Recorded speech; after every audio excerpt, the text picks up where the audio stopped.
ആർത്തവ സമയത്ത് ഒരു സ്ത്രീ ഡിസ്ചാർജ് ചെയ്യപ്പെടുന്നത് 50 മുതൽ 80 ml ആണെങ്കിൽ നമ്മളിപ്പോൾ 60 ml കൊണ്ട് നമുക്കൊരു പരീക്ഷണം ഇതിൽ നടത്താം. അതായത് നമ്മുടെ ഈ നാപ്കിനിലേക്ക് 60 ml നമ്മൾ വെള്ളം ഇതിനകത്തേക്ക് ഒഴിക്കുകയാണ്.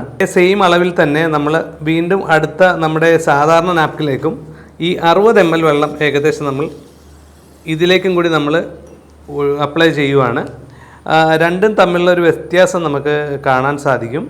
അതായത് 60 ml ഞാൻ ഇതിലേക്ക് ഒഴിച്ചു കഴിഞ്ഞു, വീണ്ടും 60 ml ഈ സാധാരണ നാപ്കിനിലേക്ക് നമ്മൾ ഉപയോഗിക്കുന്നു. അപ്പോൾ ഏകദേശം ഇതിന് ശേഷം നമുക്ക് ഇതിൻ്റെ വ്യത്യാസം എന്ന് നമ്മൾ പറയുന്നത്, രണ്ട് നാപ്കിനുകളിൽ നമ്മൾ കൈകൾ ഇങ്ങനെ വെക്കുകയാണെങ്കിൽ ഏകദേശം നിങ്ങൾക്കറിയാൻ സാധിക്കും. ഇത് കണ്ടില്ലേ, കൈകളിൽ നിന്ന് വെള്ളം വരുന്നു. പക്ഷേ ഈ നാപ്കിനുകളിൽ നിന്ന് വെള്ളം, ഒരു ലേശം വെള്ളം പോലും നമ്മുടെ കൈകൾ പറ്റിയിട്ടില്ല, ഒരല്പം പോലും വെള്ളം നമുക്ക് പറ്റിയിട്ടില്ല. ഇനിയിപ്പോൾ എന്താണ് ഇതിൽ സംഭവിച്ചതെന്ന് നമുക്കൊന്ന് നോക്കാം.